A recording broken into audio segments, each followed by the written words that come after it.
Loki se tornou o deus das histórias, aquele que pode reescrever os momentos a seu bel prazer. Agora é uma das entidades mais altruístas de todo o multiverso, garantindo o tão sonhado livre-arbítrio àqueles que ele ama e àqueles que nem sabem do sacrifício que ele está fazendo. Mas o vídeo de hoje não é pra gente falar do Loki em si, mas da TVA e de todos os outros personagens que seguem vivos e seguem atuantes neste universo cinematográfico da Marvel.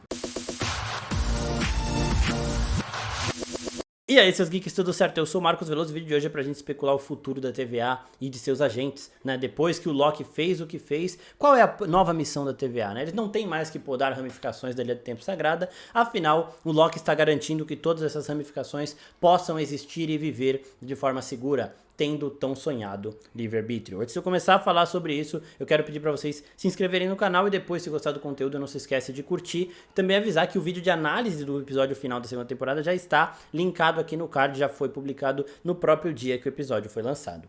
Bom, primeiro de tudo, no final do episódio nós vemos a nova TVA agindo. Uma TVA que tem como símbolo aquela árvore Yggdrasil, a árvore da vida, e tem como missão preservar a vida, preservar o livre-arbítrio. E a missão que a gente vê que eles estão fazendo é a missão principal desta TVA, que é a de rastrear e observar as variantes do Aquele que Permanece. Então, Aquele que Permanece sempre soube que o Loki era uma ameaça, mas ele nunca levou tão a sério assim, ele sempre se achou superior até o momento, nesse episódio final, que o Loki deu um fecho nele ali, no momento em que o Loki acha uma terceira via de como proceder. Daqui a pouco a gente chega nessa parte. E o Loki não vai cometer esse erro, né? Nem o Loki, nem os agentes da TVA que lembram de tudo. Dessa vez as memórias deles foram preservadas. Então eles sabem que a maior ameaça à estabilidade do multiverso é o Kang e suas variantes. Aquele que Permanece deu toda a letra pra eles e agora eles só têm que manter essas variantes quietas, né? E longe de apresentar qualquer ameaça. Então, a primeira missão da TVA é essa, de observar os Kangs. Inclusive, eles até citam o Kang que nós vimos em Homem-Formiga e a Vespa Quantum Mania, porque eles falam, né? Teve um Kang que andou aprontando numa realidade adjacente da 616. Por que adjacente? Porque eles estavam no Reino Quântico. O Reino Quântico, ele é meio que uma dimensão separada da dimensão que a gente acompanha do UCM, mas que ainda faz parte dela, né? Meio que uma dimensão de bolso ali, que ainda faz parte da 616. Então eles citam aquele Kang como um Kang já derrotado, né? A gente já falou muito sobre esse Kang, sobre como ele pode voltar, mas eles mostram que eles estão de olho nos Kangs, nas variantes e provavelmente também no próprio conselho de Kangs. Só que eles não precisam só vigiar, né? No momento em que esses Kangs forem avançando nas missões deles, eles terão que intervir. Então caberá à TVA também interferir nisso tudo. E eu acredito que essa é a missão da TVA que vai chegar e vai começar a ser escalonada nos próximos projetos da Marvel para chegar em Vingadores 5 já bem estabilizada. Vai caber à TVA mais ou menos o papel que era da SHIELD na primeira fase do UCM, na saga das Joias do Infinito, né? Na saga do Infinito, que é a de recrutar os maiores heróis, não da Terra, mas do multiverso. Então, conforme eles vão vendo os Kangs avançando, os Kangs se preparando para essa guerra do multiverso e para acabar com esse livre-arbítrio,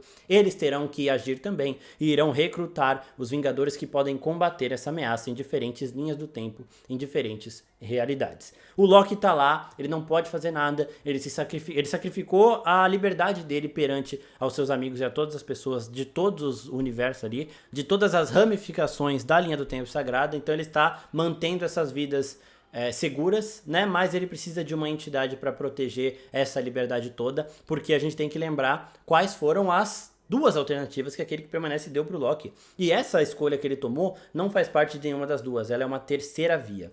Então Aquele que Permanece falou pro Loki, ó, ou você mata a Sylvie e fica aqui comigo, certo? E a gente faz desse jeito mesmo, deixa ele no tempo sagrada, a gente não dá liberdade para as pessoas, mas protege elas. Ou você deixa a Sylvie me matar e vai tudo pro espaço, as linhas do tempo vão ser ramificadas do mesmo jeito e é isso, né? E na outra temporada ele tinha dado a opção de deixar o livre-arbítrio às pessoas, mas um livre-arbítrio inseguro, com o caos e deixando elas à mercê das outras variantes do Kang dessa guerra do multiverso, um livre-arbítrio que traria a destruição. E o Loki deu um fecho absurdo e achou uma terceira opção, garantir o livre-arbítrio e impedir as variantes do Kang. E ele vai garantir o livre-arbítrio com todo o poder que agora ele possui, sendo essa divindade, né, o deus das histórias, e vai garantir a segurança com a TVA agindo quando for necessário. E aqui eu vejo a Sylvie com um papel muito importante que eu espero que eles deem a ela no futuro da Marvel, mais ou menos como aquele Vingador Prime que todo mundo estava especulando que o Loki fosse se tornar, mas um pouquinho diferente, né?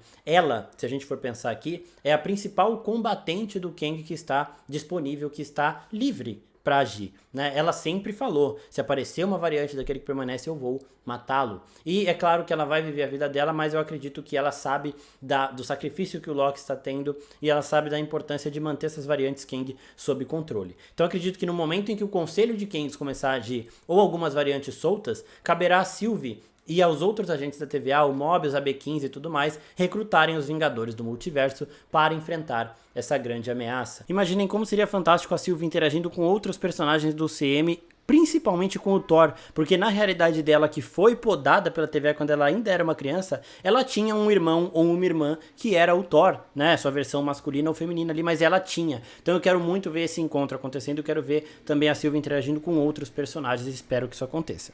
Agora falando rapidinho de como o Loki escolheu essa terceira via, é bem interessante a gente ver que depois de Ultimato, a Marvel vem mostrando que o Doutor Estranho ele estava errado em relação ao Tony Stark, né? O Doutor Estranho falou pro Tony Stark que só tinham duas opções, ou perdia pro Thanos, ou ele estalava o dedo e se sacrificava no projeto. Depois disso, em Homem-Aranha, através do Aranhaverso, o Peter Parker mostrou que as opções que o Doutor Estranho acreditava serem as únicas, não são as únicas. Então ele conseguiu salvar os vilões e manter ali o multiverso seguro. Depois de Doutor Estranho no Multiverso da Loucura, a América Chaves também mostra que há uma opção extra. Isso o Doutor Estranho enxerga porque ele já passou por essa mudança, né? O Peter Parker já mostrou que às vezes há uma opção que a gente não está enxergando, mas que ela é válida. E aqui o Doutor Estranho mostra isso com a América Chaves, mostrando que ela poderia manter o poder dela do multiverso e ainda assim preservar toda a estabilidade de todas as realidades, né? E aqui nós vemos isso acontecendo com o Loki. Para aquele que permanece, só existiam essas duas possibilidades mesmo.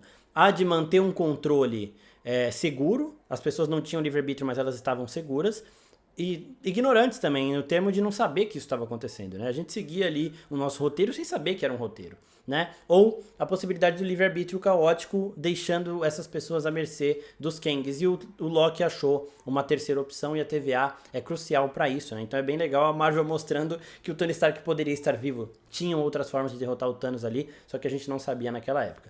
Bom, essa temporada encerra com o melhor desenvolvimento de personagem que nós tivemos no CM. Tony Stark teve um desenvolvimento fantástico, só que desde 2008 até aqui eu não vi nenhum outro personagem com um desenvolvimento próximo do que o Loki teve nessa conclusão. Aquele que no primeiro Vingadores ali chegou falando do propósito glorioso, que era com motivações extremamente egoístas, que no primeiro Thor queria um trono só pra ele por motivos também egoístas, agora descobriu que tipo de Deus ele quer ser, é um Deus extremamente altruísta, que se sacrifica para o bem de todos os outros. No episódio 5 dessa temporada, ele fala que ele quer salvar os amigos dele, né? Que ele quer estar com os amigos dele. E ele sacrifica até isso para que os amigos dele possam ter uma vida. Então ele sacrifica tudo isso feliz, sentado em seu trono, servindo como o coração da Yggdrasil, a árvore da vida, nessa nova forma das linhas temporais adjacentes à linha do tempo sagrada de existirem. Como uma árvore, as raízes mortas vão ganhando vida e se tornam galhos extremamente vívidos, extremamente coloridos. Então, enquanto o Loki mantém esse livre-arbítrio, caberá à TVA de preservar tudo isso. Então, caberá à TVA e principalmente a Sylvie recrutar os Vingadores do Multiverso e liderá-los contra o Kang, suas variantes e o grande conselho de Kangs. E essa será a trama que a gente vai ver provavelmente até Vingadores 5, já pro Vingadores 6 com Guerras Secretas eu não sei mais o que eles vão fazer. Pro pessoal que tava perguntando em relação a se esse final garantia a Marvel a possibilidade de tirar o Kang e trocar o grande vilão, pra mim dificulta mais, porque agora que a TVA tá rastreando os Kangs, é que o Kang precisa estar aqui, né? Em relação a toda a polêmica do Jonathan Majors, a Marvel disse ali que deu a entender, né, que vai esperar o julgamento para tomar qualquer decisão, e eu acredito que, caso ele seja assim, condenado, caso seja comprovado que ele realmente agrediu a ex-namorada dele ali, aí eu não sei se eles trocariam de ator ou se eles realmente vão tão longe assim a trocar de personagem. Parece uma atitude muito brusca para algo que pode ser solucionado de outra forma. A gente viu, por exemplo, o vilão de Guardiões da Galáxia 3, né, o Alto Evolucionário. O ator também deu um show e tinha muita gente já pedindo para ele ser o novo Kang, então assim, alternativa não falta. A gente sabe que o Jonathan Majors, em termos de atuação, ele tá dando um show, mas tem esse problema, que é um problema que precisa ser encarado da forma correta. Então, se ele foi inocentado, beleza, vida que segue, ele continua sendo o Kang, dando esse show de atuação. Se ele for condenado, aí a Marvel vai ter que tomar uma atitude. Então a gente vai ver isso nos próximos capítulos, mas agora o Kang segue sendo o principal foco dessa saga do multiverso, com a TVA rastreando ele e provavelmente recrutando os Vingadores para enfrentá-lo. Isso que a gente vai ver nos próximos filmes e já pode começar em Deadpool 3. Afinal, tem rumores de que o Owen Wilson reprisará o papel dele de Mobius em Deadpool 3, possivelmente para recrutar o Deadpool, que também é um personagem que anda brincando brincando e sambando com realidades alternativas, brincando com o tempo de uma forma extremamente responsável. Então, cenas dos próximos capítulos vocês também acompanham aqui, se inscreve no canal, curte esse vídeo e peçam temas de outros vídeos aí, nós ainda vamos falar mais do Loki em si e dessa nova fase de Deus das histórias, porque isso foi fabuloso, então não percam e já ativem o sininho. É isso, pessoal, muito obrigado, até a próxima. Tchau, tchau.